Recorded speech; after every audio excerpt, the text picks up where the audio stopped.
Episode में आपने देखा कि यूनुस अमीर जरकुताई के पास बैठकर उसे सब्र करने की तलकीन कर रहे थे। इस एपिसोड के आगाज में यूनुस अमीर कहते हैं, तुम पर आने वाली मुसीबत से बड़ी आजमाइशें भी नबियों और रसूलों ने सही हैं। मिसाल के तौर पर हजरत इब्राहिम अलैहिस्सलाम बरसों तक औलाद के बगैर आजमाए गए, उन्होंने सब्र किया। फिर अल्लाह ने उन्हें हजरत इस्माइल और हजरत इसहाक अता किए, मगर आजमाइश खत्म नहीं हुई थी। हजरत इब्राहिम ने अल्लाह ताला से वादा किया कि वो हजरत इस्माइल को कुर्बान कर देंगे। वो इस वादे में उलझ गए, लेकिन इतनी बड़ी आजमाइश में भी हिम्मत नहीं आ रही। यहाँ तक कि हजरत इस्माइल की गर्दन पर छुरी रखकर भी हिम्मत नहीं आ रही। तुम जानते हो कि फिर क्या हुआ? अल्लाह ने इनाम के तौर पर आसमान से एक मेंढा नाजिल किया। इसी तरह दूसरे पैगंबरों को भी आजमाया गया। तमाम जहानों के लिए रहमत बनाकर भेजे गए हमारे नबी सल्लल्लाहु अलैहि वसल्लम हजरत फातिमा के अलावा अपने तमाम बच्चों को खोने के दर्द से गुजरे, उन्हें अपने हाथों से दफन किया। उन्होंने भी दर्द में सब्र किया। अंबिया अलैहिस्सलाम जानते थे कि रूह अल्लाह की अमानत है और वह तमाम नेमतें भी जो उन्हें अता की गई हैं सब अल्लाह की तरफ से आई हैं और उसी की तरफ लौट कर जाएंगी। अब तुम्हें भी अंबिया अलैहिस्सलाम के रास्ते पर चलना होगा। सब्र से दुआ करो, गुनाहगारों की तरफ बिल्कुल न बनो। गुनाहगार हिम्मत हार जाते हैं और सब्र करने वाले दोनों जहानों में कामयाब होते हैं। सब्र का मतलब बैठ कर आंसू बहाना नहीं है। अल्लाह से दुआ करो और खुद भी इलाज तलाश करो।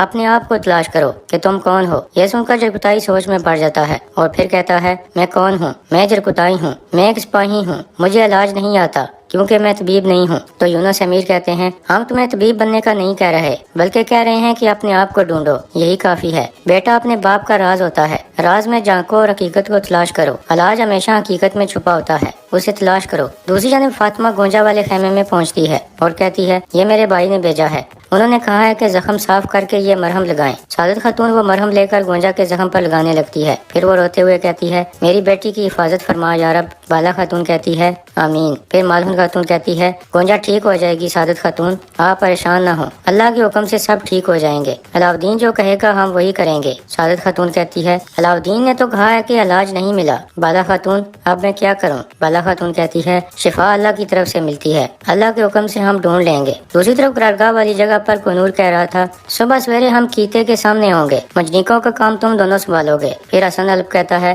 काफिर समझेंगे कि हम तादाद में कम हैं और हमला करेंगे। कोनूर कहता है, लेकिन उनका हमला करते ही संजाक्सिस वाले सामने आ जाएंगे, हम काफिरों को काट डालेंगे। हमारी तादाद कम है मगर बागियों की मौजूदगी सब कुछ बदल देगी। फिर गुरबूज अल्ब कहता है, पहले वो मुझे पसंद नहीं थे मगर अब वो हमारे लिए मरहम बन चुके हैं। हसन अल्ब कहता है, हाँ ऐसा ही है, अगर संजाक्सिस वाले ना होते तो हम ये फतवात हासिल न कर पाते। ये अच्छा है कि बागी हमारे साथ हैं। इतने में दो बागी यानी संजाक्सिस वाले अंदर दाखिल होते हैं। एक कहता है, अब से हम तुम्हारे साथ नहीं हैं, हम उस्मान साहब से की गई बैत वापस ले रहे हैं। ये सुनकर कोनूर कहता है, कुछ देर बाद हम फतह के लिए रवाना होने वाले हैं, अब याद आया है तुम्हें? फिर दूसरा बागी कहता है, वक्त से कोई फर्क नहीं पड़ता कोनूर साहब, हमारा फैसला यही है, अब आप फतवात करें और हम डाके डालेंगे। कोनूर कहता है, कुफार के हाथों से बचाने का एहसान यूं उतारोगे, अपनी अकल खो चुके हो क्या? यह सुनकर वो बागी कहता है, हम पर किसी का एहसान नहीं है, अगर हम चाहते तो बगैर बताए जा सकते थे, मगर सोचा कि बड़ा पान दिखाएं। तो कोनूर कहता है, बड़ा पान देखो इनका, जब शहादत का रास्ता सामने है तो ये गद्दार के खंजर से मरना चाहते हैं। उस्मान साहब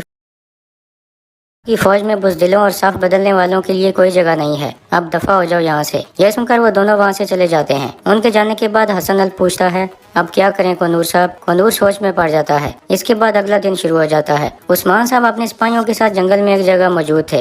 इतने में कोनूर वहाँ पहुँचता है। उस्मान साहब पूछते हैं, क्या सूरत हाल है? कोनूर कहता है, हुजूर संजाक्सिस वाले लश्कर छोड़ गए हैं, हमारे सिपाही कीते की फतह के लिए काफी नहीं है, इसलिए मैंने सिपाहियों को रोक दिया है मेरे सरदार। यह सुनकर उस्मान साहब कहते हैं, तो उन्होंने अपनी फितरत के मुताबिक काम किया, जैसा कि हमें तवक्को थी। जो भी हो, जंग के दौरान पलट जाने से बेहतर है। यानी आप कह रहे हो कि कीते की फतह के लिए इंतजार करना होगा, बताओ अब क्या हिकमत अमली होगी? तो कोनूर कहता है, सिपाहियों के एक हिस्से को कीते की तरफ भेज दिया है, इर्द गिर्द जासूसों की तादाद में इजाफा कर दिया है और माहिर सिपाहियों को जासूस बनाकर अंदर दाखिल कर दिया है। फिलहाल फतह मुलतवी हो गई है मगर तैयारियां जारी हैं। फिर उस्मान साहब कहते हैं, हमें फतह की तरफ ले जाने वाला तरीकाकार यही है, हम रुकने पर भी नहीं रुकते। कोनूर पूछता है, अब हम कहाँ जा रहे हैं हुजूर? तो उस्मान साहब कहते हैं, सिपाहियों और सरहदी बाजार को निशाना बनाने वालों का असल हदफ याकूब सरदार थे, वो उन पर महल में हमला नहीं कर सकते, अभी तक कोई खबर नहीं आई। यानी उन्हें रास्ते में निशाना बनाएंगे। सिपाहियों चलो। इसके बाद उस्मान साहब अपने सिपाहियों के साथ रवाना हो जाते हैं। दूसरी तरफ मंगोल कमांडर कारा जलासून कह रहा था,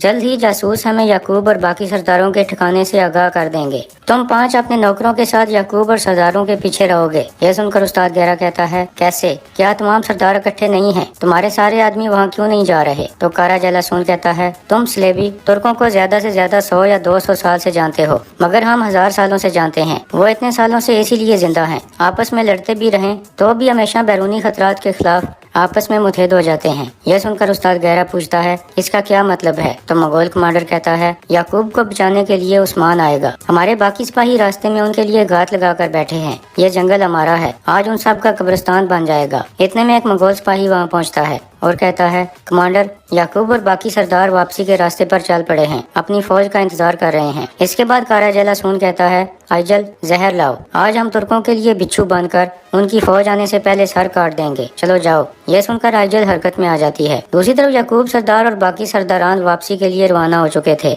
इतने में कान्युमाज वहाँ पहुँचता है तो याकूब सरदार पूछता है, इज़्निक में हालात कैसे हैं? कान्युमाज कहता है, इज़्निक में हंगामी सूरत हाल है मेरे सुल्तान। किले के लोग और सिपाही दीवारों की मरम्मत कर रहे हैं। यह सुनकर याकूब सरदार कहता है, गवर्नर अपना अंजाम देखकर तैयारियां कर रहा है। इतने में करासी बे कहता है, इसके अलावा उसने इमदादी लश्कर की भी दरख्वास्त की होगी। तो याकूब सरदार कहता है, बुरसा के सिवा उसकी मदद करने वाला कोई नहीं है। कुंस्तुनिया से फौज आने तक शहर फतह हो चुका होगा। फिर याकूब सरदार बुलंद आवाज में कहता है, सरदारों, 3 दिन में आपकी फौजें इज़्निक की दीवारों के सामने चाहिए। अल्लाह के हुक्म से हम इज़्निक को इस्लाम की सरजमीन बनाएंगे और अपना परचम काफरों के सीने में गाड़ेंगे। जंग मुबारक हो। यह कहकर याकूब सरदार चल पड़ता है। इस तरह उसका काफिला वापसी के सफर पर रवाना हो जाता है। इसी दौरान उस्मान साहब अपने सिपाहियों के साथ रवाना थे और रास्ते में मंगोलों ने जाल बिछाए हुए थे। उस्मान साहब बाल बाल बच जाते हैं, मगर एक घोड़ा निशाना बन जाता है। यह देखकर उस्मान साहब और बाकी सिपाही अपने घोड़ों से नीचे उतर आते हैं। उस्मान साहब उस जख्मी सिपाही की खैरियत मालूम करते हैं। फिर कोनूर कहता है, हुजूर, उन्होंने जमीन पर भी जाल बिछाए हुए हैं। तो उस्मान साहब कहते हैं, हाँ ऐसा ही है। वो अच्छी तरह से जानते हैं कि हम याकूब सरदार के पास जा रहे हैं। यह सुनकर बुरहान कहता है,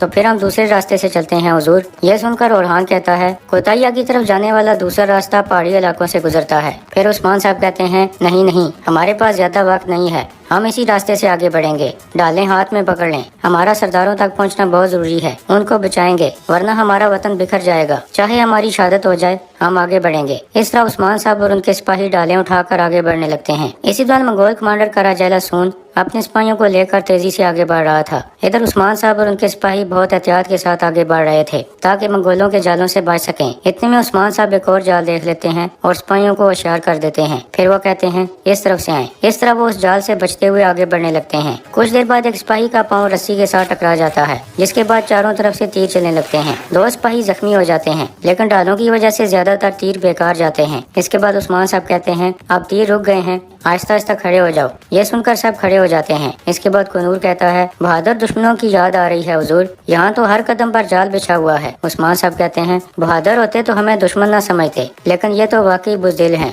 हमें जल्दी सरदारों के पास पहुँचना है, चलो घोड़े लाओ। इस तरह वो दोबारा आगे बढ़ने के लिए तैयार हो जाते हैं। दूसरी जानब याकूब सरदार और बाकी सरदारान आहिस्ता आहिस्ता आगे बढ़ रहे थे, जबकि मंगोल उनका इंतजार कर रहे थे। कारा जलासून कह रहा था, बहुत खून बहेगा, दरख्तों की रूहें खून से जश्न मनाएंगी, प्यासी जमीन में खून का दरिया बहेगा। अपने भाई का इंतकाम लेकर उसकी रूह को सुकून पहुंचाऊंगा, यह तुर्कों का अंजाम होगा। चलो। यह कहकर वो अपने घोड़े भगा देते हैं।